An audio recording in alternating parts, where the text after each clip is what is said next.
Bonsoir, bonsoir tout le monde. Bonsoir, alors il n'y avait pas de revue de presse lundi soir. J'espère que vous allez bien, machin, tout ça, la guerre. Il n'y avait pas de revue de presse lundi soir, c'était pas à cause de la guerre, hein, c'était parce que on était malade. J'étais malade. Et j'avais pas la... Host, il a chopé le Covid, mais c'était ce week-end. Moi j'étais déjà malade ce week-end de mon côté. Mais crève, grippe, enfin j'en sais rien de ce que c'était. En tout cas j'avais de la fièvre et tout. Ça va mieux, j'ai encore un petit peu mal à la gorge, mais vite def. Puis j'ai qu'à pas fumer de clope aussi, c'est un peu de ma faute. Donc je vais essayer de faire une revue de presse quand même ce soir. T'as une sale tête. Ça commence. Ça commence à me faire chier directement. Bon, merci les gens. En tout cas, merci d'avoir soutenu la chaîne. Qu'est-ce qu'on a au programme? Au programme ce soir, je vois qu'il y a Zioclo qui a raidé. C'est pas un facho ça, Zioclo? C'est pas un mec qui reçoit tous les fachos ou les nazis ou je sais pas quoi? Bah écoute, on n'est pas obligé de dire merci du coup. Donc on va parler des fachos justement, ça tombe bien puisque du coup il y en a peut-être 200 qui sont arrivés d'un coup. Ça commence, oui, ça commence fort. On va parler évidemment de Vladimir Poutine, chef de guerre solitaire. Ce Vladimir Poutine qui fait fantasmer l'extrême droite depuis déjà un certain temps. Au point, et ce sera le second article, qu'il y a d'embarrassants réseaux russes de l'extrême droite française, malgré leur tentative de revirement vis-à-vis de la Russie. Éric Zemmour et Marine Le Pen sont tenus par le poids de leur entourage où la ferveur pro-Poutine est ancienne et profonde, mais aussi par leur question d'argent. On va revenir évidemment là-dessus, ils sont un peu tenus et ils vont avoir une parole un petit peu moins libre que d'autres candidats sur ces questions. Pourquoi ils fantasment sur Poutine? Parce que gouvernement autoritaire, nationaliste, qui met en prison les militants pour les droits humains, etc. Avec tout le truc identitaire par-dessus. Enfin bon, bref, je parle même pas des militants. Quand je dis les droits humains, c'est très large, hein, évidemment. Ça comprend les militants pour les droits de l'homme, les militants LGBT, etc. Bon, ça évidemment c'est un fantasme de l'extrême droite, belliciste évidemment. Là c'est vrai que depuis que Poutine est arrivé au pouvoir, il y a eu la Tchétchénie, mais il y a eu plein d'autres choses entre temps. Et il y a aussi un fantasme guerrier, on en avait parlé la semaine dernière. On le retrouve évidemment chez Éric Zemmour, qui lui-même nous encourageait à nous armer, à nous tenir prêts pour la prochaine guerre qu'il appelait de ses voeux.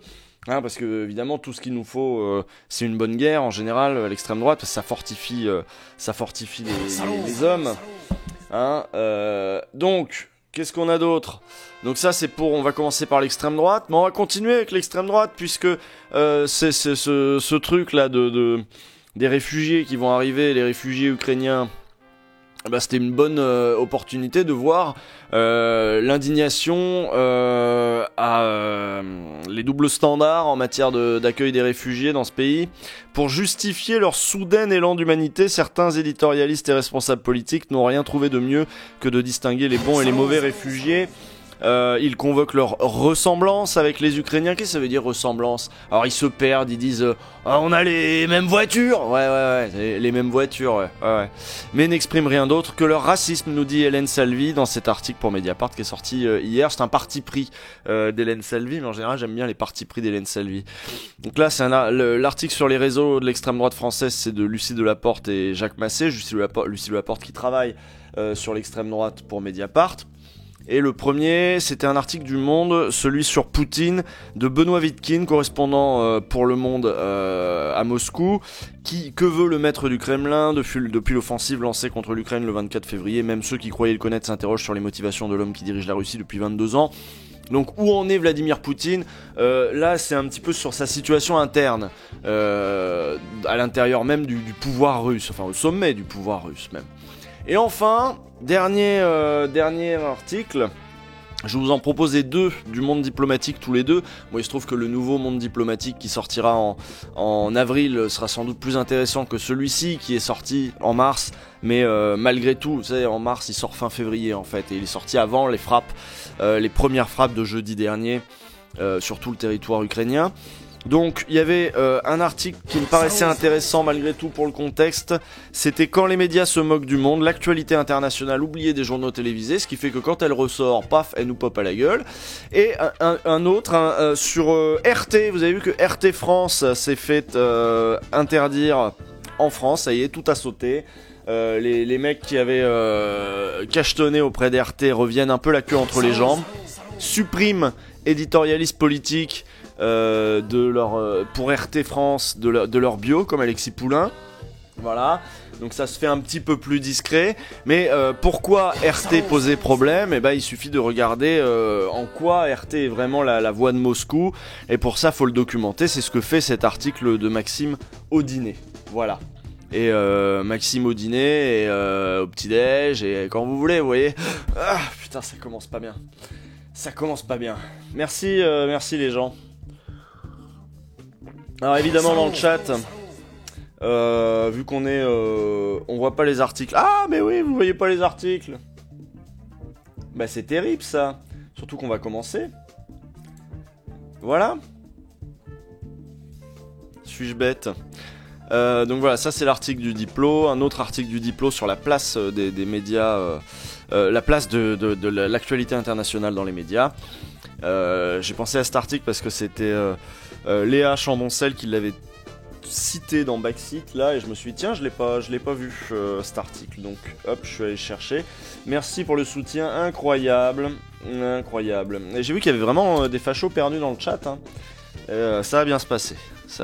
Vous allez vous faire ban si vous dites une connerie par contre, hein, parce que ici on n'a pas le temps pour vous. Voilà. Enfin, on a le temps de parler de vous, mais pas de parler avec vous. Donc, on va commencer par le premier article pour voir où on en est avec Vladimir Poutine, où en sont les Russes avec Vladimir Poutine et où en est Vladimir Poutine avec la Russie. Ça veut pas dire que la psychologie de Vladimir Poutine peut expliquer sa position. Par contre, sa position politique en Russie peut expliquer sa position politique sur les questions extérieures. Voilà. Je sens que ça va être dur à un niveau gorge, hein. Je l'ai tenté, je m'étais dit je la tente, mais je suis quand même un petit peu glaireux, hein. C'est peut-être pas très agréable pour vous. On va voir, on commence. On commence gentiment, je bois mon café quand même un petit peu, et on va la tenter. Et vous êtes déjà 2000, bienvenue les 2000. Priorité au direct. C'est un court passage, donc là on commence par l'article du Monde sur Poutine, sur le conflit en Ukraine. Vladimir Poutine, chef de guerre solitaire, et j'entendais sur BFM que Macron avait dit en rentrant de son fameux entretien de 5 heures là sur la table géante, il avait dit Poutine est isolé, machin apparemment depuis le Covid, etc. Bon, on va voir ce qu'il en est. C'est un court passage qui, pour beaucoup de Russes, résume le désarroi qu'ils ressentent depuis que leur président a décidé d'envahir l'Ukraine, leur voisine. Une interview de la politologue Ekaterina Shulman, diffusée seulement sur internet par Ksenia Sobchak. Celle-ci est journaliste, femme d'affaires, vedette de télévision, ancienne candidate à la présidentielle et selon la rumeur, filleule de Vladimir Poutine, qui travailla longtemps aux côtés de son père, l'ancien maire de Saint-Pétersbourg, Anatoly Sobchak. Y a-t-il quelque chose de rationnel, un objectif compréhensible, ou bien a-t-on juste affaire à une conviction supérieure, messianique, demande Sobchak. Réponse d'Ekaterina Shulman. Donc Ekaterina Shulman, c'est la politologue qui est donc interviewée par une autre Russe qui, elle, a été plutôt près du pouvoir. Donc la politologue répond « Comment le saurait-on ? Vous me demandez de faire une psychanalyse sur photographie. C'est moi qui devrais vous poser la question. C'est vous l'ami de la famille ?» Partout les mêmes interrogations. Que veut le président russe? Comment expliquer une décision qui paraît mener la Russie à la catastrophe, quel que soit le scénario retenu? Même ceux qui croyaient le connaître, les amis de la famille, s'interrogent sur l'homme qui dirige la Russie depuis 22 ans. Et il y avait un bon article de Grand Continent qui établissait un petit peu quelle allait être pour la suite du conflit les hypothèses probables, mais selon certaines de ces hypothèses, et on se dirige plutôt vers là pour l'instant. Alors, il y a l'hypothèse où Poutine n'a plus les moyens de cette guerre qui va être coûteuse, plus coûteuse qu'il ne l'avait peut-être envisagé, en hommes, en matériel, en morale dans le pays aussi, voilà, et économiquement évidemment. Mais s'il n'a pas le matériel, là on parle d'un convoi de 60 km qui est arrêté à 25 km de Kiev. Ce convoi pourrait galérer au niveau essence, par exemple. Ça pourrait être des trucs qui pourraient gêner l'avancée de Poutine, et ce ne serait pas la guerre éclair à laquelle il s'attendait, d'autant plus que la résistance ukrainienne est plutôt féroce. Donc, et que l'Europe continue d'envoyer du matériel, enfin les États certains États de l'Union Européenne, beaucoup d'États d'Europe, continuent d'envoyer du matériel aux Ukrainiens, ce qui peut aussi faire la différence, parce que qui va envoyer du matériel aux Russes ? Les Russes, c'est pas l'armée américaine non plus, quoi. Donc il y a une des hypothèses qui est l'épuisement de l'armée russe, et donc un espèce de recul stratégique en mode bon bah maintenant on négocie, voilà. Et il y a une autre hypothèse, c'est tapis de bombe. Tapis de bombe, c'est-à-dire tant pis pour les règles ordinaires de la guerre, on bombarde un max. La question c'est mais qu'est-ce qu'ils vont en faire après de l'Ukraine ? Qu'est-ce qu'ils vont faire Est-ce qu'ils vont pouvoir intégrer la Russie de toute façon ? Une Ukraine qui ne veut pas être intégrée à la Russie. Donc c'est beaucoup d'hypothèses. Ça pourrait être aussi juste garder les deux régions dans le Donbass, un peu plus large. Mais enfin, ces régions-là, à la limite, ils pourraient les tenir, mais ils peuvent pas tenir Kiev. Ça va être très difficile. Ça peut partir en guérilla, en guerre urbaine, etc. Ils veulent garder l'accès à la mer, les amis. Oui, on verra. Vous êtes bien malin à faire des hypothèses aussi affirmées. De toute façon, l'accès à la mer, ils peuvent la garder juste avec la Crimée. L'accès à la mer de l'autre côté, mais non. Donc, partout les mêmes interrogations. Que veut le président russe ? De la psychanalyse, il s'en écrit beaucoup. Le 24 février, le jour où la guerre a été déclarée, l'armure de l'autocrate éclairée s'est fendue. Le monde a découvert un monstre, fou dans ses désirs et impitoyable dans ses décisions. Non, la mer d'Azov, vous m'avez dit. Mais la mer d'Azov, c'est... Attendez que je regarde la map. La mer d'Azov. Je t'en foutrais des mers d'Azov. Mais c'est bon avec la Crimée aussi, la mer d'Azov. Il l'avait déjà, la Crimée. C'est le petit bout, là. Bon, on va pas perdre un temps fou non plus avec ça. Oui, bah voilà, c'est ça. Avec la Crimée, c'est bon. Bon, la mer d'Azov, c'est côté Crimée, bah oui. Ça psychologise l'article. Oui. L'article commence par le côté psychologique en disant que tout le monde, évidemment, se passionne pour ce qui doit se passer dans la tête de Poutine. En tout cas, l'écrivain russe Vladimir Sorokin, qui dans un texte pour le Guardian, sans la moindre touche d'humour, a écrit le 24 février, l'armure de l'autocrate éclairée s'est fendue, le monde a découvert un monstre fou dans ses désirs et impitoyable dans ses décisions. Évidemment, voilà, ce genre de commentaires. Ces commentaires qui ont abondé ces derniers temps sur la folie du maître du Kremlin, sérieux ou marquant simplement l'incrédulité, font écho au jugement porté par Angela Merkel en 2014, après une longue conversation avec lui, et elle avait dit « Il a perdu contact avec la réalité », avait conclu la chancelière allemande, alors que le président russe s'entêtait à nier toute présence russe dans le Donbass. Il est taré, disait l'opposant Boris Nemtsov quelques mois avant d'être assassiné en février 2015. Le Poutine de 2014 et celui de 2022 ne sont plus les mêmes.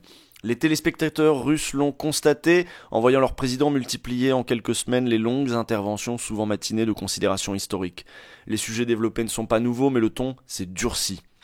À travers les formules rageuses, la bande de toxicomanes et de néo-nazis au pouvoir à Kiev, les sourires exaspérés, les mains qui frappent la table, une colère froide transparaît. Et puis il y a eu ce dernier discours long de 56 minutes, enregistré on ne sait quand, mais diffusé à l'aube du 24 février. Seul face à son peuple, le président lui annonce la pire des nouvelles, en tout cas pour un régime qui a fait de la stabilité la première de ses promesses, une opération militaire spéciale, euphémisme que les premiers missiles visant l'Ukraine transforment bien vite en guerre. Joueur d'échecs ou de poker, selon les clichés, Vladimir Poutine, 69 ans, est surtout un homme prudent, un dirigeant qui préfère laisser ses seconds en première ligne.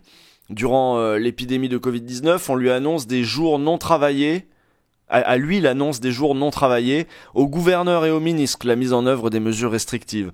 Au sein de l'élite, le président à l'image d'un arbitre soucieux de l'équilibre. Vous avez vu l'intervention de Macron ou pas? Est-ce que vous avez vu? Alors, c'était sans grande surprise, hein. Vraiment, on est du côté des Ukrainiens. Poutine, alors, je vous résume, hein, on est du côté des Ukrainiens. Poutine, il a pété un câble. On va pas le laisser faire. Et pourtant, nous ne sommes pas en guerre contre la Russie, ni contre le peuple russe, évidemment. Mais il y aura des sanctions économiques qui vont nous toucher nous aussi, hein, vous savez, ça va être dur, mais solidarité avec Zelensky, etc. C'est vrai qu'au niveau de la bataille de communication, Zelensky a quand même été bien meilleur que Poutine, qui a l'air de s'en battre les couilles, en tout cas de faire à l'ancienne, quoi. Et donc du coup on a en face de nous un vrai méchant qu'il est très facile de repeindre en vrai méchant. Pour autant, là, c'est ce que je disais, quand t'as un criminel de guerre qui a l'air cool comme Obama, c'est compliqué d'expliquer ça aux gens. Quand t'as Poutine en face, non seulement c'est vraiment un criminel de guerre, là, mais en plus il a pas l'air cool. Donc c'est quand même assez facile de fédérer l'opinion publique en soutien, évidemment aux civils, mais même au gouvernement de Kiev.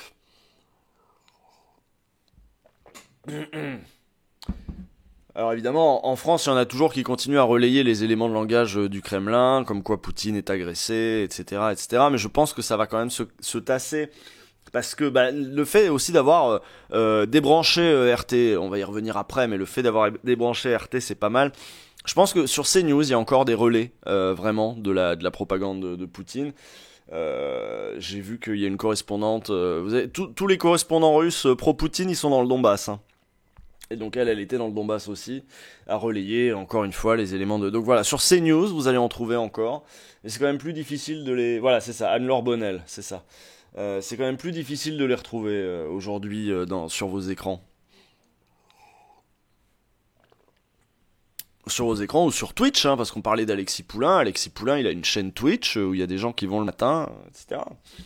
Donc lui, peut-être qu'il va continuer. On ne sait pas. Il reste Lalanne. Ah bah, tous les réseaux anti-vax sont devenus pro-Poutine. Hein, vous voyez, comme ça communique bien, ces réseaux-là, quand on vous disait que ça avait été complètement noyauté par l'extrême droite. Bon, joueur d'échecs ou de poker, selon les clichés, Vladimir Poutine, 69 ans, est surtout un homme prudent. Un dirigeant qui préfère laisser ses seconds en première ligne, mais ça on l'a déjà dit. La guerre a rebattu les cartes. S'il a pris soin d'impliquer hauts responsables et oligarques, il s'est placé en première ligne.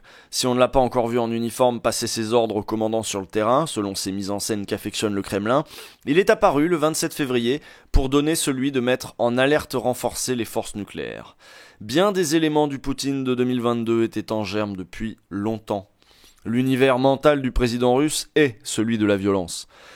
Le monde l'avait découvert avec cette phrase, hein, c'était lui, on ira buter les Tchétchènes jusque dans les chiottes. Il me semble que c'était lui à l'époque. Donc, la rue de Leningrad m'a appris une chose. Si la bataille est inévitable, tape le premier, disait-il en 2015, au moment de son entrée en guerre en Syrie.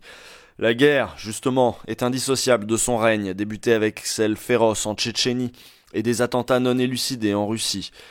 Assez a été dit aussi sur sa formation au KGB, son culte du secret, sa fierté revendiquée de savoir manipuler ses interlocuteurs.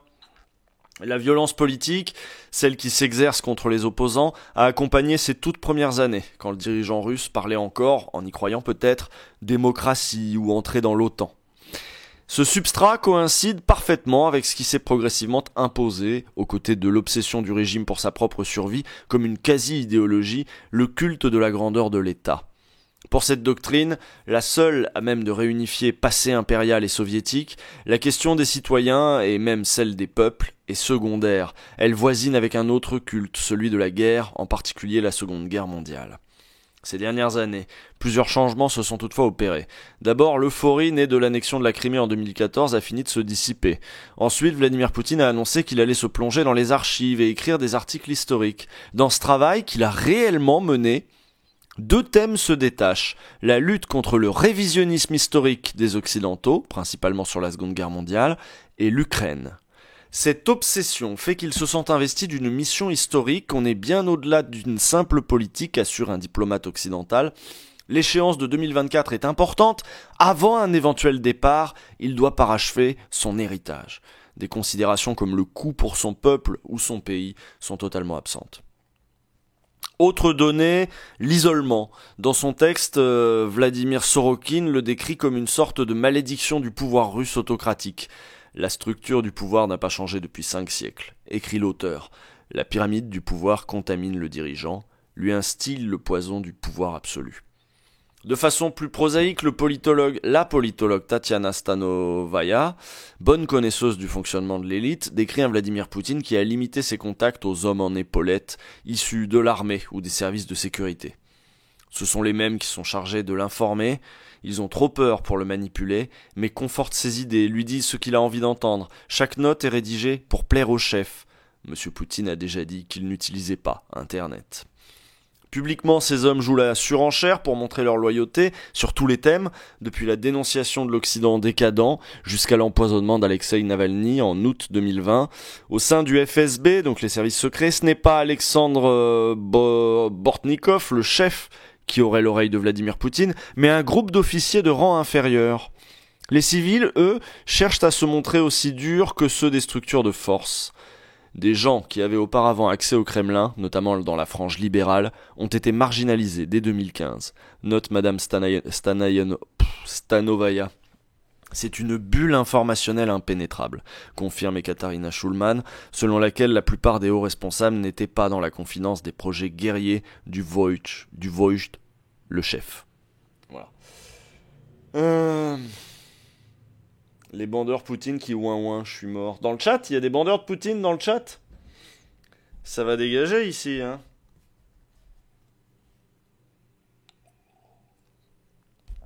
Ils me servir du café chaud.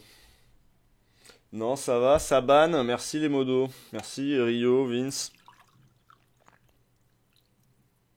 C'est pas... Si vous aimez Poutine, vous devriez aimer mes méthodes de modération.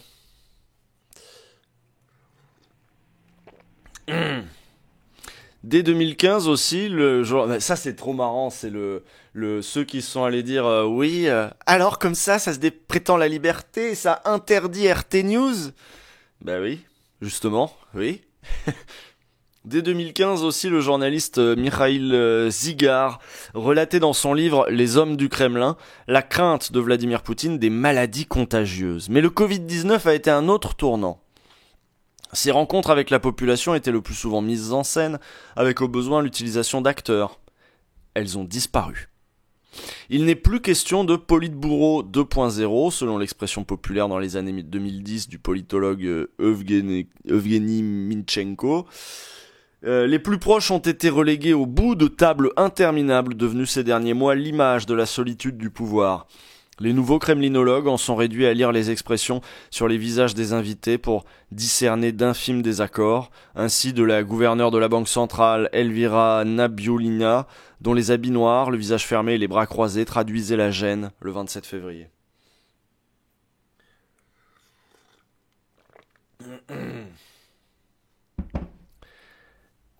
C'est quoi le problème avec Tadei ? On en parle à la toute fin. Du haut de sa mission, Poutine ne remarque probablement pas ces signes, avance Tatiana Stanovaya. Quand des ouvriers, triés sur le volet, crient en chœur des slogans de soutien convenus, il sourit sincèrement. Dans le contexte de guerre, cet isolement crée des menaces inédites. Toutes les informations lui sont présentées sous un jour favorable, qui le conforte, estime Madame Stanovaya. Putain, Stanovaya, c'est pas compliqué, Stanovaya. Faut juste que je l'ai dans l'oreille, Stanovaya. Si une foule manifeste son hostilité aux troupes russes dans une ville occupée, c'est qu'elle est payée, manipulée par l'Occident ou les nazis. Celui qui émet un doute attire le soupçon sur lui, pas sur l'information. Et si l'armée a des difficultés, les généraux lui expliqueront probablement que c'est dû à l'intervention de l'Occident. Eh ben, dis donc, c'est quoi ça le plan russe ? Oh là là, 20 minutes, non, on va pas regarder les 20 minutes sur le plan russe. Ça va être un peu long. Très bien. Bon, bah voilà. Donc on a véritablement un pouvoir autoritaire, enfermé, isolé, paranoïaque. et qui s'est coupé de sa société civile.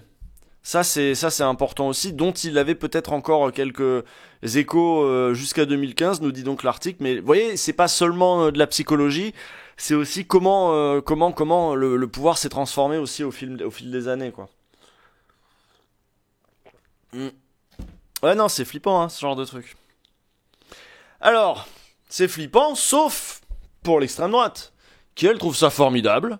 Un homme fort avec une poigne, qui se laisse pas emmerder par la société civile, par les droits de l'homme, qui parle qu'avec ses services de renseignement et avec l'armée, et qui te gouverne le pays comme ça. Et ben, le problème c'est que maintenant là ils sont bien emmerdés, parce que Zemmour notamment, il avait quand même sorti toutes sortes de trucs sur... il admirait notamment, même jusqu'aux mesures qu'avait pris Vladimir Poutine contre la propagande LGBT, c'est-à-dire contre le droit des personnes homosexuelles par exemple. Bon bah tout le fait vibrer, hein, chez Poutine, il l'a dit, il l'a répété. Le problème c'est que c'est un peu pareil du côté de Marine Le Pen et surtout de tous les gens aussi du parti, hein, parce que bon bah mine de rien, en gros je vous explique, mais l'extrême droite elle-même, si elle est fascinée par Poutine, c'est aussi parce que Poutine a su la flatter, recevoir Marine Le Pen, etc. Poutine, en tant qu'adversaire déclaré du camp de l'Occident, qu'il considère comme un camp dégénéré, libéral, etc., eh bien évidemment, il va avoir envie de stimuler les forces d'extrême droite là-bas, ou au moins stimuler le désordre. Pour RT News, par exemple, c'était faire passer des gens d'extrême gauche et des gens d'extrême droite, tant que ça emmerde le pouvoir. L'idéal, c'est que de toute façon, il faut que ça emmerde le pouvoir libéral, occidental, autant que faire se peut. Bon, bah du coup, il y a eu des histoires de prêts, de banques, de machins, hein. Malgré leur tentative de revirement vis-à-vis de la Russie, Éric Zemmour et Marine Le Pen sont tenus par le poids de leur entourage, où la ferveur pro-Poutine est ancienne et profonde, mais aussi par les questions d'argent. C'est un article de Lucie Delaporte et Jacques Massé pour Mediapart. Sur la péniche Barge, au bord de la Rapée, à Paris, ils sont près de 250 participants à assister, le 24 février 2022, à la conférence de la conseillère diplomatique d'Éric Zemmour, lors d'une soirée organisée par la Fédération parisienne de Reconquête. Colonel de réserve et dirigeante de Planeting, un petit cabinet d'intelligence économique, Caroline Galacteros, qui a débuté sa carrière par un passage au secrétariat général de la Défense nationale dans les années 90 sous l'autorité du général Claude Mouton, plus tard mis en cause dans le cadre de l'affaire dite de l'Angola Gate, est bien connue du cercle des amis de la Russie. Un petit peu comme François Fillon aussi, qui est bien connu du cercle des amis de la Russie. Bon, ce soir-là, son exposé à cette meuf-là, qui est apparemment donc du coup colonel de réserve et conseillère diplomatique d'Éric Zemmour, ce soir-là, son exposé balise les positions du candidat d'extrême droite élaboré à partir des travaux du groupe qu'anime Galacteros. La posture de la France a, par essence, par histoire et par expérience, une posture non alignée. La posture a une posture, c'est pas très bien écrit, hein, et de revendiquer en résumé que le pays redevienne une puissance d'équilibre entre l'Occident et un monde eurasiatique en pleine expansion. Enjeu plus immédiat. La recherche de convergence et de coopération avec la Russie, dont la partie développée et la culture sont européennes, pour éviter que Moscou se tourne définitivement vers la Chine. Mais le veto américain l'en empêche, et Bruxelles ne veut pas comprendre qu'elle est la proie de son prétendu allié américain, qui fomente ainsi son affaiblissement durable. Bien sûr, l'attaque du territoire ukrainien par l'armée russe la veille bouscule les éléments de langage. Après avoir reconnu que cette agression en plein cœur de l'Europe ne peut être tolérée, ils sont toujours quand même obligés de dire ça, Galacteros pronostique même que la Russie a déjà perdu cette partie, avec le rideau de fer qui va s'abattre sur elle. Les vaincus de cette crise ne seront pas ceux que l'on présente aujourd'hui comme tels. Pas un mot, toutefois, en faveur de l'imposition de sanctions en réponse à la guerre menée par Vladimir Poutine. À la place, plutôt une exigence de renégociation des équilibres de sécurité en Europe. Finalement, le projet décrit, dont l'application porterait de facto à Moscou, témoigne d'un soutien durable au pouvoir russe, notamment du fait du refus de toute intégration de l'Ukraine à l'espace euro-atlantique. Si Éric Zemmour a condamné sans réserve l'intervention militaire russe en Ukraine, accusant néanmoins l'OTAN et les États-Unis d'avoir poussé à bout la Russie, ces déclarations énamourées pour Poutine toutes ces dernières années lui reviennent comme un boomerang à un mois du premier tour de l'élection présidentielle. J'ai pas trop suivi les sondages, je sais pas s'il y a c'était une hypothèse de Jean Massier, me disait ça, il me disait mais les Français s'en foutent des positions sur l'international. Ouais mais là les Français ils bouffent de la guerre d'Ukraine matin, midi et soir, et je suis pas sûr qu'il y en ait énormément qui trouvent Poutine autre chose qu'inquiétant quoi. Donc ça va quand même être un petit peu plus compliqué. J'aime bien ces candidats d'extrême droite qui condamnent sans réserve juste avant d'exprimer des réserves. Oui c'est ça ouais. Non, il n'y a pas trop de conséquences dans les sondages. Les médias en parlent très peu. Ça reviendra sûrement dans la campagne. De quoi les médias en parlent très peu? Ils parlent peu de la campagne. Ah oui, c'est vrai que Zemmour a déjà dit ne jamais changer d'avis. C'est vrai qu'il était très fier du fait qu'il changeait jamais d'avis. Bon bah très bien, bah, va défendre ton truc du coup. C'est elle, hein, Caroline Galacteros, en 2021. Capture d'écran, chaîne YouTube Géopragma. Bon. La volte-face, pour le candidat d'extrême droite est d'autant plus difficile à négocier que dans son équipe de campagne, la ligne pro-Kremlin est unanimement partagée. À force, alors, là on va écouter... Ok d'accord. À force de ne pas tenir... On écoute là donc du coup... Jean-Bernard Pinatel, un mec qui bosse pour Géopragma là, fondé par Galacteros là. Donc c'est cette galaxie de gens pro-russes d'extrême droite, machin, intéressés par l'international et que Zemmour a mis à son service. Et lui il dit, à force de ne pas tenir compte des besoins de sécurité de la Russie, Poutine reconnaît comme État indépendant les deux provinces séparatistes ukrainiennes. Depuis le début de la crise, je dis que la France aurait dû déclarer qu'elle s'oppose à toute entrée de l'Ukraine dans l'OTAN, mais Macron a manqué de courage. A dit ce gars, donc un des rédacteurs du programme de défense de Zemmour, récemment présenté à la maison des Centraliens. Cet ancien responsable de la communication des armées, puis du groupe Bull, a contribué activement avec Caroline Galacteros à la revue Méthode, présentée comme une publication d'institut franco-russe, et en réalité pilotée depuis le Donbass par Elena Sidorova, sa rédactrice en chef. À ses côtés, Erwan Castel, 53 ans, un ex-officier parachutiste que son combat anti-mondialiste a conduit à s'engager comme sniper dans la brigade Piatnachka des séparatistes du Donbass. Dans le numéro du février-mars 2021, Caroline Galacteros a rédigé une tribune sur la restauration de la force de l'État. Figure également dans l'index le nom de l'ex-député RPR Christian Van Est, RPF et Droite Libre, engagé lui aussi auprès de Zemmour. Ce qui est intéressant serait de savoir s'ils ont mis les pattes, ces gens-là, dans le discours qu'on a écouté sur le Mont-Saint-Michel, là. Enfin devant le Mont-Saint-Michel, le discours où il parle que de la guerre et de la puissance.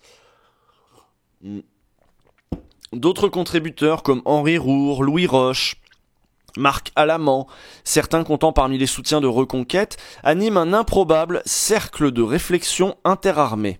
Ces officiers généraux dénoncent dans le même numéro de Méthode l'allégeance de la France à l'OTAN, tout en promouvant l'idée d'une relation privilégiée avec la Russie, le pays dans l'histoire européenne contre lequel la France s'est le moins battue. Alors que, c'est un peu loin aussi déjà, hein. Alors que plusieurs de ces géopoliticiens zémouristes du premier cercle sont d'anciens auditeurs de l'Institut des hautes études de la défense nationale et s'en recommandent, son directeur, le général Bruno Durieux, a adressé le 26 février un message clair en forme de rappel à l'ordre aux membres de cette institution placée sous la tutelle de Matignon. L'agression de la Russie contre l'Ukraine représente une rupture. Il nous faut œuvrer à la cohésion nationale, ce qui exclut toute prise de position individuelle ou associative qui se réclamerait de l'IHEDEN pour porter sur la situation en cours des appréciations qui, engageant l'État, appartiennent aux autorités de notre pays. Bon, ils se sont fait un peu recadrer, ceux qui ont un peu trop donné... donc c'est quoi? C'est l'Institut des hautes études de la défense nationale. Tous les ralliements politiques de poids autour de l'ancien journaliste du Figaro affichent eux aussi une fidélité sans faille à Poutine. Bombardé numéro 2 du parti d'Éric Zemmour, Nicolas B, qui a quitté avec fracas le parti de Marine Le Pen il y a 10 jours, est un vieux soutien du Kremlin. Très introduit dans les cercles pro-Poutine, le transfuge du RN qui a beaucoup fréquenté la Douma ces dernières années, donc la Douma c'est le parlement russe, n'a visiblement pas été très bien informé des ambitions de ses amis russes ces derniers jours. Le 21 février, sur CNews, quelques jours avant l'offensive sur l'Ukraine, il écartait l'idée d'une attaque russe. Si les Russes avaient vraiment voulu envahir l'Ukraine, ils auraient eu beaucoup d'autres occasions de le faire, jugeant absurde de faire à la Russie un procès d'intention. Les États-Unis ont intérêt à installer cette suspicion à l'égard de la Russie, mais l'intérêt de la France et de l'Union européenne est l'apaisement, jugeait-il encore.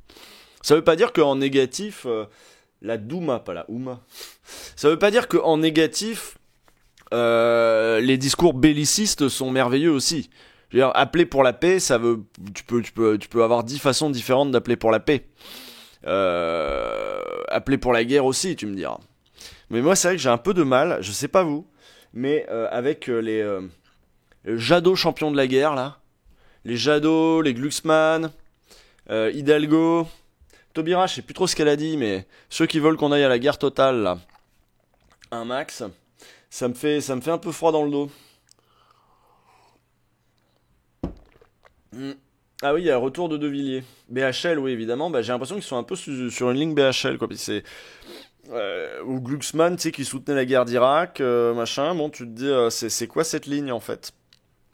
J'ai l'impression que ça arrange un peu bien les États-Unis que nous, on se lance à donf dans une guerre qu'on va voir un petit peu sur notre continent à nous, déjà, et avec des conséquences économiques qui vont être plus fortes pour l'Europe que pour les États-Unis, probablement. Donc c'est un petit peu pratique, cette histoire. Donc l'Union Européenne a organisé une guerre froide contre la Russie qui n'a aucun sens, estimait déjà Nicolas B en 2017, en défendant la rencontre entre sa candidate de l'époque, Marine Le Pen, et Vladimir Poutine. Autre récent transfuge du RN autour de Zemmour, le sénateur Stéphane Ravier a su lui aussi nouer des liens utiles avec Moscou, notamment cultivés au sein du Forum international du développement du parlementarisme, une organisation visant clairement à défendre les intérêts russes. Philippe de Villiers, qui a lui aussi rejoint Reconquête, est également un admirateur transi de Poutine. En 2018, il déclarait sa flamme pour ce visionnaire sur Spoutnik.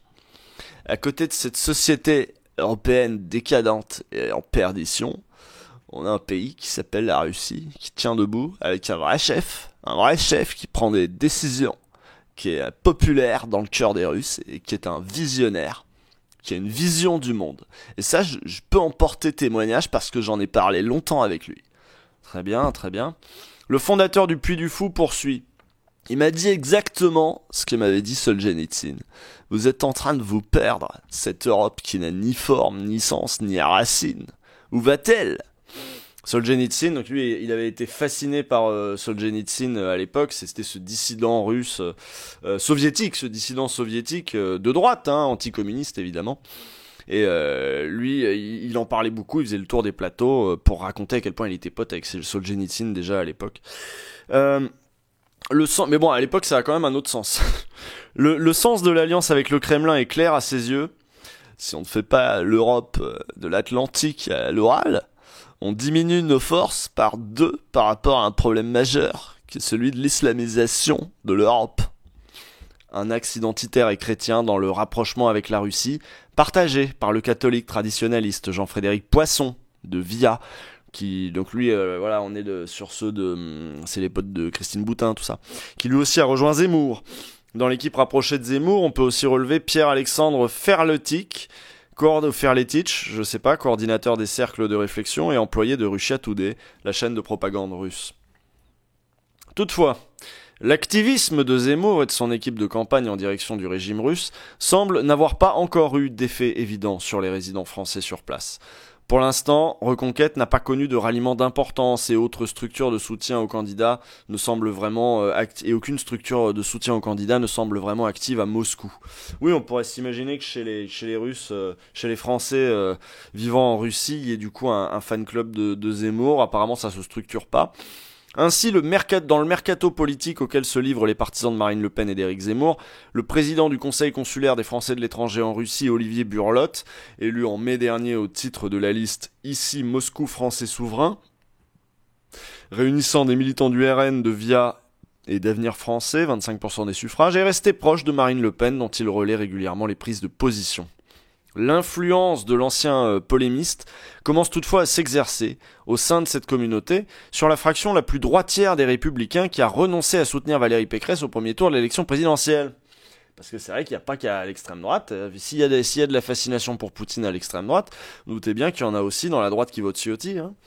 L'observation vaut tout particulièrement pour certaines personnalités liées au Conseil économique des entreprises françaises et russes, évidemment, présidé du côté russe par Gennady Timchenko, l'un des 3 premiers oligarques frappés par des sanctions britanniques après le début de la guerre en Ukraine. Mais le désarroi dans lequel sont plongés depuis l'annonce des fortes sanctions économiques imposées aux autorités russes, les hommes et femmes d'affaires français présents en Russie pourraient accélérer le mouvement. Bon, ça c'était pour Zemmour. On va passer à la mère Le Pen maintenant. Du côté de Marine Le Pen, la guerre de Poutine est aussi violemment venue rappeler les liens étroits entretenus par la candidate du RN avec le maître du Kremlin, auprès duquel elle posait fièrement en mars 2017, peu avant le premier tour de l'élection présidentielle. Si Marine Le Pen a elle aussi condamné l'invasion de l'Ukraine, expliquant dans un communiqué qu'aucune raison ne peut justifier le lancement d'une opération militaire contre l'Ukraine par la Russie qui rompt l'équilibre de la paix en Europe. Son changement de pied n'efface pas le poids des liaisons dangereuses entretenues avec le Kremlin ces dernières années. Avec Moscou, le Rassemblement national a des liens anciens, basés sur des vues politiques et idéologiques sans doute, mais où l'argent est aussi fondamental.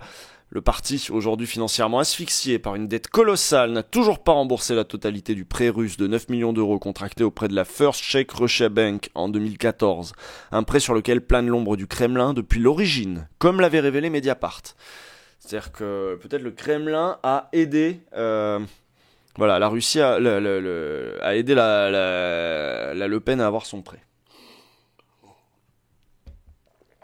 La banque auprès de laquelle il avait été initialement contracté ayant fait faillite 2 ans plus tard, il a finalement été revendu à Aviazapchat, une société aéronautique dirigée par d'ex-militaires proches des services secrets de l'armée. Ce prêt avait été obtenu grâce à l'intermédiaire et ancien candidat FN à la mairie de Strasbourg, Jean-Luc Schnaffhauser, qui a toujours servi les intérêts du régime russe. L'homme a accepté en novembre dernier de jouer les observateurs à Donetsk lors des élections dans la partie séparatiste de l'Ukraine. Ah oui, les observateurs, c'est ceux qui allaient là-bas pour dire oui, c'est réglo comme scrutin, pas de problème, j'ai rien vu. Un rôle qu'il avait déjà joué lors du référendum organisé dans la Crimée annexée. En juin dernier, 5 eurodéputés RN ont été placés sur la liste noire du Parlement européen pour avoir précisément joué les observateurs fantoches de scrutin en Crimée ou au Kazakhstan. Thierry Mariani, Hervé Juvin, Philippe Olivier, Jeanlin Lacapelle et Virginie Joron.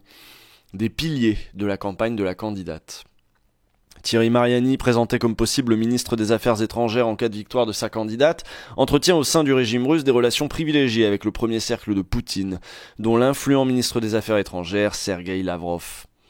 L'homme, qui préside l'association de dialogue franco-russe depuis 2012, navigue dans les réseaux pro-Poutine français depuis des années, un milieu où il connaît parfaitement chacun, y compris ceux qui ont aujourd'hui fait le choix de rejoindre Éric Zemmour, comme Caroline Galacteros, qu'on a vu au tout début. Vous savez que j'ai fait partie du groupe d'amitié France-Ukraine, tient-il à rappeler à Mediapart, en se disant « désolé de ce qui se passe aujourd'hui dans le pays ». Une défense qui a ses limites, tant la Russie a toujours œuvré à placer ses hommes dans ce genre d'instance. Oui, d'accord. Donc c'était pas par fidélité à... Il y a pas de fidélité à l'Ukraine. Tu peux être dans le groupe France-Ukraine pour foutre le bordel, quoi. Thierry Mariani fait aussi partie au Parlement européen de la commission chargée de lutter contre l'ingérence étrangère, où il travaille en étroite collaboration avec la conseillère du groupe Tamara... Alors, au Parlement européen, d'accord.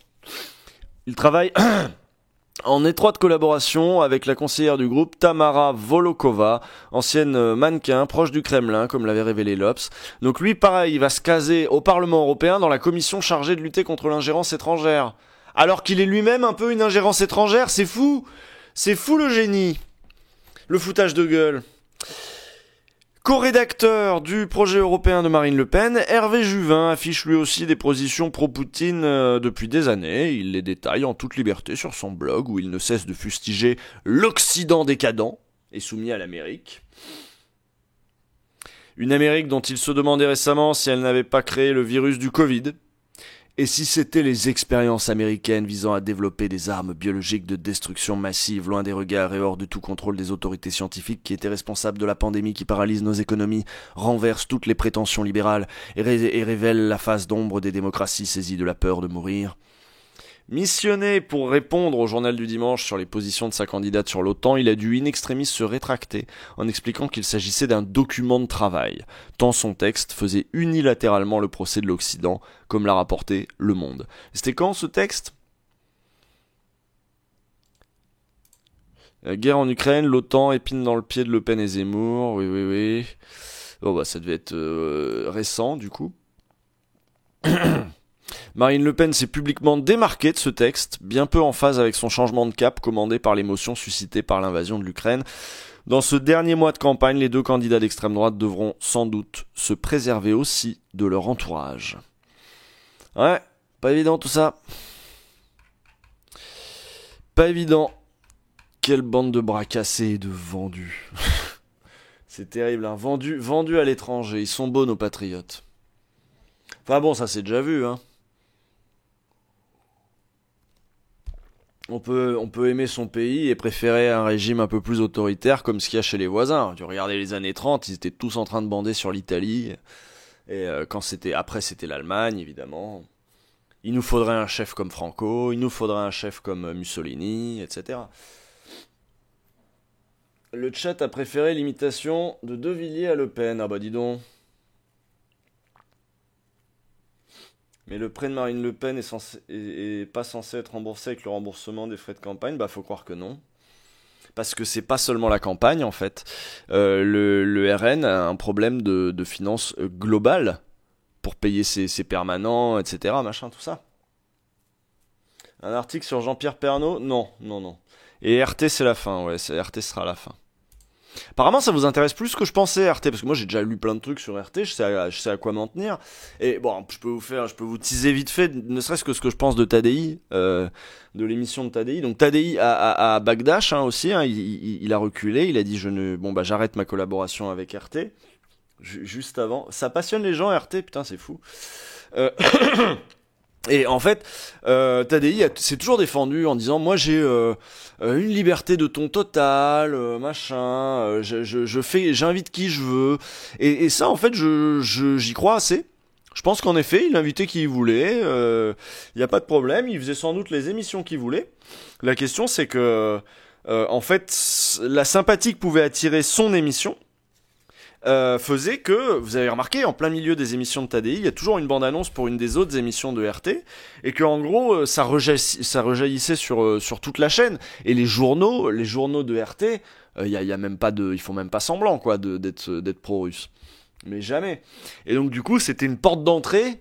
C'est ça dont on peut lui vouloir beaucoup. Il a servi à beaucoup de gens de porte d'entrée vers un média d'ingérence russe, quoi. La caution, la vitrine, mais la porte d'entrée, hein, j'insiste là-dessus, vraiment, en faisant des émissions avec quelques grands noms, des trucs un peu confus, tu mets des gens de gauche et tout, tu faisais venir des gens qui étaient en quête un peu de radicalité, ils venaient regarder Frédéric Tadei, et puis ensuite, ah bah tiens, pourquoi pas, je me suis abonné à RT France sur YouTube, et puis tu vas peut-être retomber sur des trucs d'après, et te dire après tout, ça, pourquoi pas, d'ailleurs France 24, finalement, c'est peut-être autant une chaîne de propagande que RT, et puis gna gna gna gna, et puis c'était parti, quoi. Donc c'était le truc hyper confus. On va parler de globalement après du fait que RT est la pièce maîtresse de la stratégie d'influence russe. De toute façon, c'est pas compliqué. Hein, dans les pays où hello, je bosse à RT, pense aux gens qui se retrouvent au chômage. Bah ouais, force à vous. Hein. Mais c'est pas là, je parlais de Tadei. On va pas mettre sur le même pied d'égalité Jacques Sapir, Tadei et les petits journalistes qui sont sortis de là en école de journalisme. Hein, après, vous voyez bien que c'est évidemment pas la même chose. De la même manière que à CNews, voilà, tu peux pas mettre Pascal Pro dans le même sac que les techniciens et les petits journalistes. Quoique, bon, je pense que ceux qui voulaient résister un peu, ils se sont barrés. Hein. Enfin bon.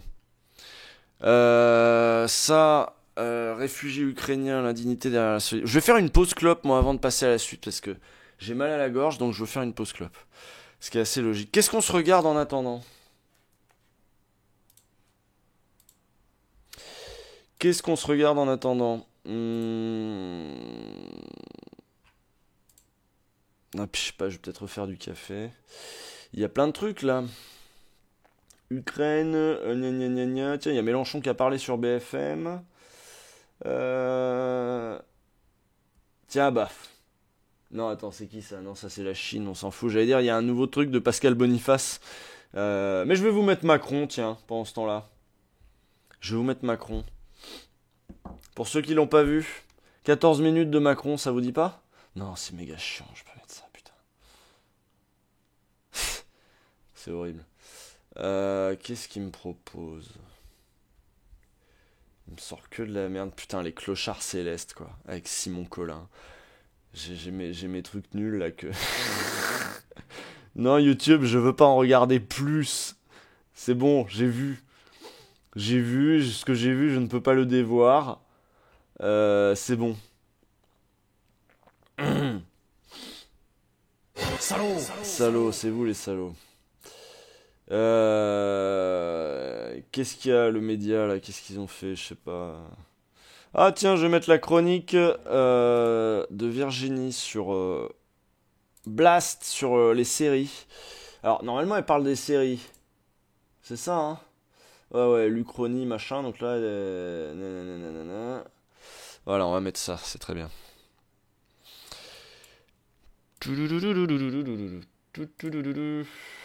Et go.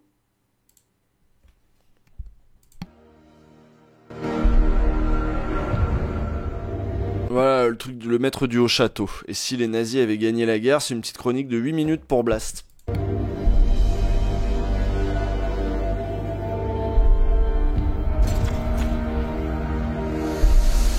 Now we have a better world. There are those who seek to drag us all backward. We have arrested suspects smuggling subversive films. That film shows the world not as it could be, but as it is.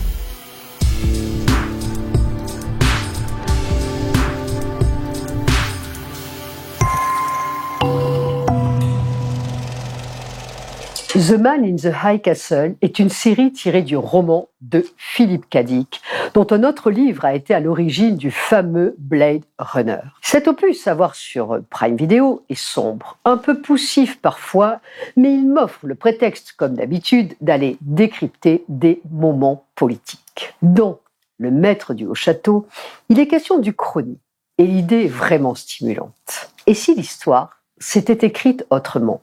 Si le cours des événements s'était déroulé différemment. It's a new day. The sun rises in the east. Across our land, men and women go to work in factories and farms, providing for their families. Everyone has a job. Everyone knows the part they play. Our greatest days, they lie ahead. Sieg Heil. Si. Voici le principe de l'Uchronie. L'Uchronie joue à rejouer l'histoire. Elle change un élément et ce changement fait tout basculer. Dans un passé alternatif, la fiction ici consiste à réécrire la fin de la Seconde Guerre mondiale, à faire des gagnants les perdants et partant, évidemment, à redistribuer les données géopolitiques internationales. Dans cet opus, les États-Unis auraient capitulé en 1945 face à l'Empire du Japon et au Troisième Reich, 2 ans après le largage par ces derniers d'une bombe A sur Washington. Le territoire américain se trouve dès lors divisé en 3 espaces distincts. Les Japonais à l'ouest, le régime nazi à l'est. Une zone neutre dans les Rocheuses faisant office de zone tampon entre ces 2 entités. Cette zone recueille aussi les Juifs, les handicapés, tous ceux que les 2 camps, Est-Ouest, persécutent bien évidemment. Par ailleurs, une résistance s'organise qui tente de récupérer des bobines de films. Pourquoi ? Parce qu'il y aurait dans ces bobines une autre version de l'histoire qui serait montrée, celle où justement les Alliés auraient gagné la guerre. On voit bien ici pourquoi le terme uchronie peut correspondre en anglais à l'expression histoire alternative. Un récit alternatif qui peut mettre en doute la vérité historique. Malgré le côté très soigné de certains décors, leur côté effrayant et extrêmement puissant, malgré cette idée de base très attractive, cette série est portée par un arc narratif inutilement trop compliqué. Néanmoins, elle stimule nos interrogations, notamment celle essentielle de comment on écrit l'histoire comme se le demandait Paul Veyne dans un livre devenu extrêmement classique. Selon ce chercheur, l'histoire ne doit pas être vue comme une science, mais comme une intrigue complexe ou comme une grande fresque. Il est vrai que cette série pourrait nous plonger dans de grands débats épistémologiques autour de la question de l'histoire. Quelle est la place de l'événement? Y a-t-il une possibilité d'objectiver l'histoire? Existe-t-il une régularité dans l'histoire? L'histoire peut-elle nous permettre de prédire le déroulé des événements? Question auxquelles un certain Karl Popper répondait que la complexité des phénomènes sociaux empêche, la plupart du temps, de prévoir et surtout de distinguer les causes des effets. D'autres débats peuvent se poser sur le poids donné à l'événement dans le récit historique. L'école des annales, d'ailleurs, et ses figures clés s'étaient largement insurgées contre une valeur trop forte donnée à l'événement, ou bien d'ailleurs aux héros ou aux héroïnes. Toutes ces questions traversent cette série. Et si un événement avait tout changé? Ou est-ce qu'au contraire, l'événement n'est qu'une conséquence d'une lame de fond bien plus structurelle? Ici, les USA jouent une carte de sauveur du monde. En effet, on ne peut pas ne pas avoir dans cette série une ode aux États-Unis, sorte de garant historique de la démocratie contre le Reich et autres fascismes. The Man in the High Castle a eu un gros succès outre-Atlantique, mais a aussi fait extrêmement polémique, et notamment à cause de son marketing. Les producteurs, en effet, sont allés très loin dans une sorte de mise en réalité de cette fiction via une campagne de communication particulièrement marquante. À New York, il a été imaginé une campagne publicitaire dans le métro. Les sièges donc d'une des lignes de métro de New York ont été recouverts de 2 types de drapeaux. L'un reprenant le graphisme de la bannière utilisée par les Japonais entre 1870 et 1945, l'autre faisant apparaître des sigles nazis. Cette idée a été ouvertement critiquée. En effet, tapisser une partie du métro de New York d'aigles nazis hors contexte a été vu, pour le moins, pour beaucoup, comme une offense. On a aussi assisté au lancement d'une web radio fictive qui fait écho à celle que la Résistance a construite dans la série. Les créateurs et producteurs ont conçu une communication très réaliste, tant côté oppresseur, dans des lieux publics qui relevaient d'une certaine propagande, que côté résistant via des médias, au contraire plus confidentiels, voire pirates. Les pro-Trump ont très mal vécu cette fausse création de radio. Ils y ont vu une critique et un clin d'œil aux fake news qu'on lui a tant reproché. Si j'ai préféré le livre à la série, cette création a le mérite de nous questionner sur la démocratie, la liberté, l'autoritarisme, l'identité, la nation. Et surtout sur le pouvoir. Ici, quelques lignes du livre de Philippe Cadic. Nous vivons dans un monde psychotique. Les fous sont au pouvoir. Depuis quand en avons-nous la certitude? Depuis quand affrontons-nous cette réalité? Et combien sommes-nous à le savoir? Un petit peu plus loin, je lis aussi là un autre extrait directement tiré du livre. Je sais pourquoi d'ailleurs. Ils veulent être les agents de l'histoire, pas ses victimes. Ils s'identifient à la puissance divine. Ils se prennent pour des dieux. La voilà leur folie de base. Ils ont succombé à un archétype. Leur ego a cru de manière psychotique au point de les empêcher de savoir où ils commencent et où s'achève la tête divine. Il ne s'agit pas d'hubris, de fierté, mais d'inflation de l'ego au stade terminal. La confusion entre l'adorateur et l'objet de son adoration. Ce n'est pas l'homme qui a absorbé Dieu, c'est Dieu qui a absorbé l'homme. Je vous laisse méditer sur ces sages paroles qui font écho à une actualité tout à fait brûlante. Et je vous dis surtout à bientôt sur Serial Politique et sur Blast, évidemment. Eh bien. Ah non, il y a plein de débiles ce soir, donc je sais pas si ça doit être le thème, le sujet, j'imagine. Bon, bah, fatalement. Le sujet, ou le raid du début, hein, peut-être c'est... Bon, non, peut-être pas à ce point-là quand même. C'était pas une force de frappe considérable. Bon, j'ai vraiment mal à la gorge, donc je pense qu'on va faire juste l'article sur RT. Comme ça, parce que voilà, et puis, si ça intéresse les gens, on fait cet article-là, et je pense que je vais aller me recoucher. Et ce sera très bien. Ce sera très bien comme ça. Donc... RT, pièce maîtresse de la stratégie d'influence russe.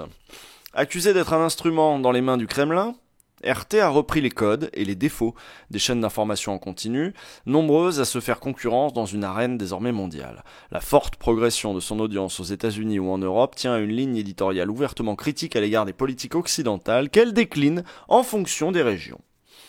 Donc par Maxime Audinet, on avait dit. Et c'est un article qui a déjà quelques années, un an ou deux, pas plus. C'est pas un truc récent en tout cas, mais je crois que c'est 2000, je sais plus combien.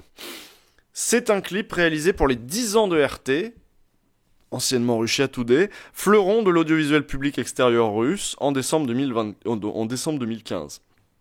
Affublée d'un uniforme soviétique, Margarita Simonian, la rédactrice en chef de la chaîne d'information continue, passe en revue son personnel au siège de la rue Borovaya à Moscou. Lyuba, la femme de ménage, reçoit ses ordres directement du Kremlin.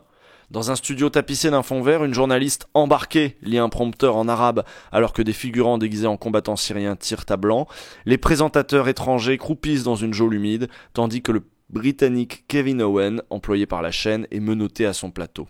RT a choisi l'autodérision pour répondre à ses nombreux détracteurs qui voient en elle un instrument de propagande du Kremlin. À l'occasion de cet anniversaire, M. Vladimir Poutine a rappelé les objectifs somme toute classiques de cette chaîne transnationale après une décennie d'efforts pour rattraper le retard russe dans le champ de la diplomatie publique, qui vient d'être réduit à néant par l'attaque sur l'Ukraine, évidemment. Il est capital que notre voix et la vôtre soient entendues, non seulement par les hommes politiques, mais aussi et surtout par les simples citoyens dans le monde entier, a déclaré le président. La révolution orange de 2004 en Ukraine, que le Kremlin a perçue comme une ingérence occidentale dans son voisinage par organisation gouvernementale interposée, a marqué un tournant dans la politique étrangère russe qui a pris conscience de ses faiblesses en matière d'influence internationale. Dès l'année suivante, Moscou a jeté les premières bases du groupe Russia Today. L'idée initiale était de créer une chaîne anglophone uniquement centrée sur la Russie, mais il est vite devenu évident que cette idée était vouée à l'échec, se souvient Simonian. Si notre audience se limitait aux kremlinologues et aux observateurs de la Russie, alors bien entendu cela représentait très peu de monde. Lors de la guerre russo-géorgienne de 2008, afin de répondre à la couverture du conflit par les grands médias occidentaux jugés unilatérale, la rédaction adopte une ligne éditoriale plus offensive. RT voit alors sa mission muter pour devenir celle d'un média global, capable de promouvoir une autre vision des événements. L'internationalisation du réseau s'accentue. Après l'inauguration en 2007 de sa version arabe, Russia Al-Yom, aujourd'hui RT Arabique, le groupe RT lance un service espagnol en 2009, une chaîne aux États-Unis en 2010, une autre au Royaume-Uni en 2014 et enfin 2 médias en ligne pour les audiences germanophones et francophones en 2014. Une chaîne RT France est annoncée pour le courant de cette année. Ah oui, donc c'est ça. Donc c'était un article de 2015 sur la stratégie globale du groupe RT depuis le début. Fort de ses 2100 employés et disposant de bureaux dans 19 pays, le groupe s'est développé grâce aux moyens importants mis à sa disposition par l'État russe. Selon un sondage de l'Institut Ipsos conduit en novembre 2015 dans 38 pays, ces chaînes sont regardées par 70 millions de personnes chaque semaine, une audience qui se situe derrière celle du service international de la British Broadcasting Corporation, donc la BBC, mais devant celle de la Deutsche Welle et de France 24. Donc c'est quand même pas mal, surtout que tu te doutes bien que qui regarde 70 millions, tu te dis 70 millions c'est pas énorme, mais c'est les classes dans tous les pays, c'est les classes éduquées, intéressées par l'actualité internationale, etc. qui vont regarder ça. C'est ces classes éduquées qui vont ensuite être des points d'opinion, qui vont émettre de l'opinion. Donc c'est pas l'important, c'est pas d'être regardé par tout le monde, c'est d'être regardé par les bonnes personnes. Depuis son lancement, son budget a décuplé, passant de 29 à 290 millions d'euros, près d'un quart des dotations publiques accordées aux médias. RT s'est adapté rapidement à la promotion des contenus sur Internet en utilisant massivement les technologies numériques virales, retransmission vidéo en direct, images à 360 degrés. Tiens, c'est un peu passé de mode ces trucs-là, l'image à 360 degrés. Le groupe a ouvert de multiples comptes sur les réseaux sociaux ainsi que sur YouTube où il se présente comme la première source d'information du monde avec 4,5 millions d'abonnés toutes chaînes confondues. Le modèle de Cable News Network CNN, réactivité, dernière minute, infodivertissement, reste un étalon en matière de production. L'émission de débat phare de RT International, Crosstalk, s'inspire directement du talk show de CNN Crossfire, arrêté en 2014. Crossfire Et le débauchage en 2013 de l'ancien animateur vedette de la chaîne américaine Larry King compte parmi ses principaux faits d'armes. Ouais, donc chez nous c'était ADI. RT se conçoit comme une solution de rechange aux médias mainstream occidentaux, au nombre d'une 50aine, selon l'inventaire établi par la rédaction. Nous avons voulu casser le monopole des médias anglo-saxons dans le flux mondial de l'information, expliquait M. Poutine lors d'une visite dans les bureaux en juin 2013. Pour M. Andrei Kortunov, directeur du Conseil russe pour les affaires internationales, l'enjeu pour RT n'est pas tant de promouvoir les positions de la Russie que de mettre en doute l'univocité des positions occidentales. Vous voyez, mettre en doute l'univocité, ça veut dire que de montrer les divisions du camp occidental. Donc, univocité, c'est d'une seule voix. De relativiser l'interprétation occidentale des événements, comme en témoigne la devise de la chaîne « Question more », oser questionner. Ouvertement engagé, RT fait fi de la contradiction qui tiraille les chaînes publiques extérieures occidentales. D'une part, l'exigence politique de diffuser une information compatible avec l'intérêt national incarné par l'État actionnaire. D'autre part, le principe déontologique imposant un degré d'indépendance tangible pour ne pas apparaître comme propagandiste. À l'occasion de l'élargissement du service monde de la BBC en novembre 2016, son directeur général, Tony Hall, affirmait sa vision d'une BBC confiante, ouverte sur le monde, qui apporte le meilleur de notre journalisme indépendant et impartial. Dans la même veine, Madame Marie-Christine Saragosse, présidente directrice générale de France Média Monde, assurait au Point que France 24, financée par la redevance audiovisuelle et par l'État, n'était pas une chaîne gouvernementale. Et c'est vrai que la différence aussi, c'est dans le traitement des affaires qui emmerdent la France. Il est traité. Ce genre d'affaires sont traitées sur France 24. Les affaires qui emmerdent la Russie sont traitées de manière un peu différente sur RT. Tournant le dos à ce dilemme, RT, il faisait des breaking news si Poutine disait un truc, quoi. Je me souviens. L'équipe de RT préfère assumer ses liens avec l'État russe. Interrogé en 2014 par Christiane Amanpour de CNN sur l'utilisation de RT comme instrument de riposte gouvernementale aux problèmes d'image négative de la Russie, l'américaine Anissa Nawahi, présentatrice de l'émission In the Now, affirmait n'avoir rien à cacher. Elle ajoutait « Les gens savent d'où viennent nos subventions. Est-ce que nous montrons davantage les choses du point de vue russe ? Bien sûr. » Car ce point de vue est mis sur la touche. Mais c'est une question absurde de la part d'un média qui propage le point de vue du département d'État depuis plus de 15 ans. Voilà, en général, ils vont répondre ça. Ils vont répondre, est-ce qu'on est russe ? Oui, d'accord, mais regardez. Et France 24, c'est pas français ? C'est quoi ? C'est que vous avez un problème avec les Russes ? Une pique lancée à Amanpour, qui, à la fin des années 90, fut envoyée par CNN pour couvrir le Kosovo comme grand reporter, quand son mari, James Rubin, occupait au même moment la fonction de porte-parole du département d'État. Les dirigeants de RT perçoivent ainsi l'environnement médiatique international comme un espace où coexistent plusieurs régimes narratifs. Avez-vous déjà vu beaucoup d'exemples de couverture objective ?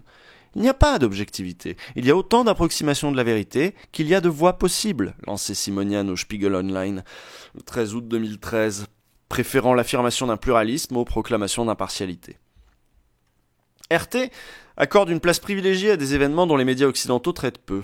La chaîne russe continue, par exemple, de couvrir la guerre en Afghanistan, où les bombardements de la coalition menée par les États-Unis se poursuivent dans une relative indifférence. Elle consacre régulièrement des sujets à la guerre au Yémen, un conflit éclipsé ailleurs par l'actualité syrienne. Le 10 février dernier, par exemple, les actualités de RT International reprenaient en ouverture les révélations de la presse britannique sur la poursuite des ventes d'armes à l'Arabie Saoudite, malgré un bombardement accidentel lors de funérailles en octobre 2016 qui aurait fait 140 morts et des centaines de blessés. La politique éditoriale de la branche, donc c'est appuyé là où ça fait mal pour le camp occidental. La politique éditoriale de la branche internationale de RT s'organise autour de plusieurs lignes de force. La promotion d'un monde multipolaire et des valeurs souverainistes, la critique de l'atlantisme et des velléités hégémoniques américaines, ou encore la dénonciation de la russophobie. Pour porter ses idées, la chaîne fait appel à des experts très hétéroclites qui vont d'anciens du Club de l'Horloge, cercle de réflexion de droite et d'extrême droite français, aux pacifistes américains. Les personnalités politiques invitées dans l'émission Sophie-Co reflètent le même creuset transpartisan. S'y sont succédées la coprésidente du parti Die Linke au Bundestag, Madame Sarah Wagenknecht, l'éphémère conseiller pour la sécurité nationale de M. Donald Trump, M. Michael Flynn, le candidat d'extrême droite à l'élection présidentielle autrichienne, M. Norbert Hofer, l'ancien ministre des Affaires étrangères socialiste français, Hubert Védrine, ou la présidente du Front National, Madame Marine Le Pen. Cette même émission recueille aussi le point de vue de responsables de puissances régionales, comme l'ancienne ministre des Affaires étrangères du Pakistan, Ina Rabbani Kar, l'ex-président russe Abdullah Gül, partisan de la justice, Parti de la justice et du développement, AKP, ou encore un négociateur iranien pour le programme nucléaire de Téhéran. Enfin, la couverture de la vie politique russe évite la censure grossière, puisque même l'anniversaire de l'assassinat de l'opposant Boris Nemtsov a été évoqué dans le journal du 26 février. La ligne éditoriale de RT International ne se confond pas avec celle des chaînes ou des sites locaux. RT s'adapte à l'offre médiatique existante des pays dans lesquels la Russie souhaite étendre son influence. RT America reprend ainsi la critique du néolibéralisme et des positions diplomatiques néoconservatrices, loin des lignes éditoriales des grandes chaînes nationales câblées de CNN à Fox News. Le 18 février, l'émission Kaiser Report dénonçait la désignation par le nouveau président Donald Trump comme conseiller et membre de son cabinet d'anciens de la banque d'affaires Goldman Sachs. Cette tonalité anti-Wall Street qui n'a pas retenu l'attention de la direction du renseignement américain qui accuse la chaîne d'avoir soutenu le candidat républicain pendant la campagne présidentielle. Une allégation qui mérite d'être fortement nuancée, le but premier de RT était de critiquer Madame Hillary Clinton, dont les tendances unilatéralistes inquiétaient le Kremlin, en insistant sur les liens de l'ancienne secrétaire d'État avec les milieux néoconservateurs ou en évoquant en partenariat avec Wikileaks l'affaire des courriels compromettants de la candidate et de son conseiller John Podesta. Par contre, je suis désolé, mais moi je commence vraiment à avoir mal à la gorge. Hein. Mais oui, vous avez vu, apparemment aux États-Unis, ils font pareil, quoi. Ils convoquent des gens de gauche. Ouais, je pense que je vais un peu m'arrêter là. Parce que je pense que je vais m'arrêter là. Plus ça va, plus je pousse et plus je vais avoir mal à la gorge plus tard, quoi. Donc c'était un peu con de faire ça. T'ajoutes à ça que je suis un peu claqué. Prends un peu de codéine. Je t'en foutrais de la codéine. Non mais y a rien de grave, hein, juste je suis un peu claqué, quoi.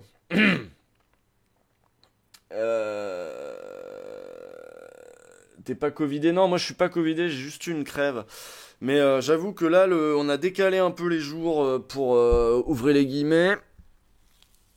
On a bossé un peu cet après-midi, mais c'était compliqué parce que Host avait toujours un petit peu était toujours un petit peu pas bien.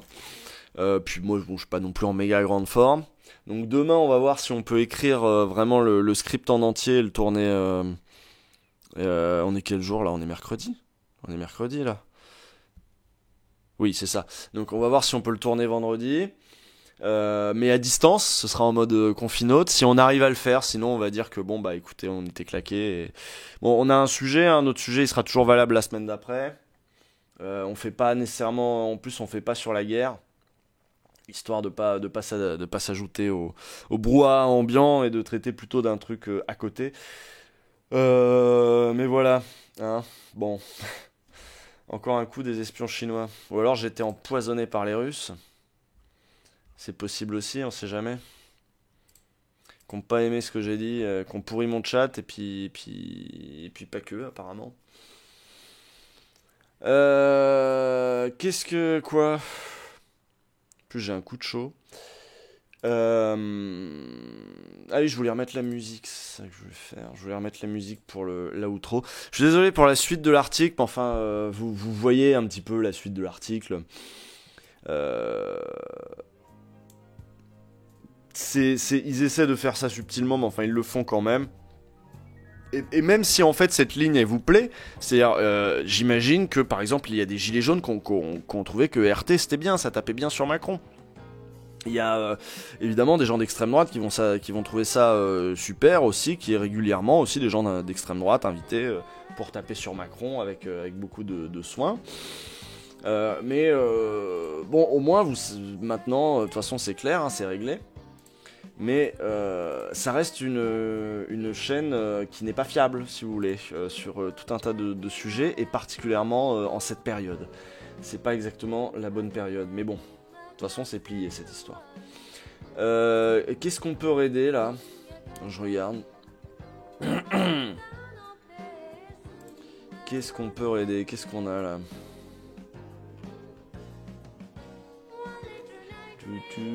Ah bah il y a Game of Thrones.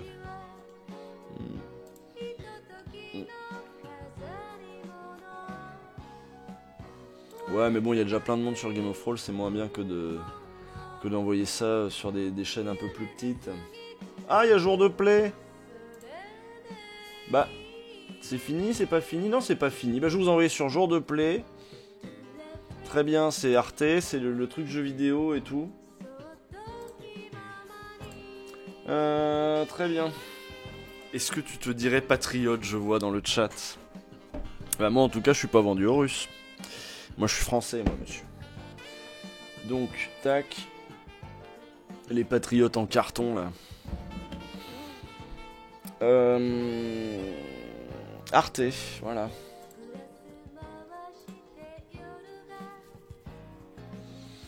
Les patriotes en carton, bandeurs de Napoléon, qui vont même pas aller faire la guerre, là. Alors qu'ils attendaient que ça, la guerre. Et vous êtes patriote dans le chat? Non, mais moi, vous savez, moi, je voulais être patriote, et puis, bon, bah, j'ai eu des problèmes aux genoux. Oh là là, une horreur. Oh là là, une horreur. Ouf. Oh, yo, yo. J'étais dispensé de patriotisme. Voilà. Comme votre chef, là. Ah, les genoux, c'est dur, hein. Oh, c'est dur. C'est très dur. Un mot sur Taubira. Bon vent. Bon vent. J'ai vu passer une super bonne vanne, mais je l'ai oubliée. Elle était bien. Sur Taubira, là. Ah oui, j'ai vu passer quelqu'un qui avait tweeté: on souhaite un bon retour chez elle à Taubira, qui repart malgré tout avec l'encyclopédie des présidents de la République. Et je trouvais que c'était mieux formulé que ça. Là, je le refais de tête, c'est vachement moins bien. Bon, allez, ciao. Bonne soirée et amusez-vous bien.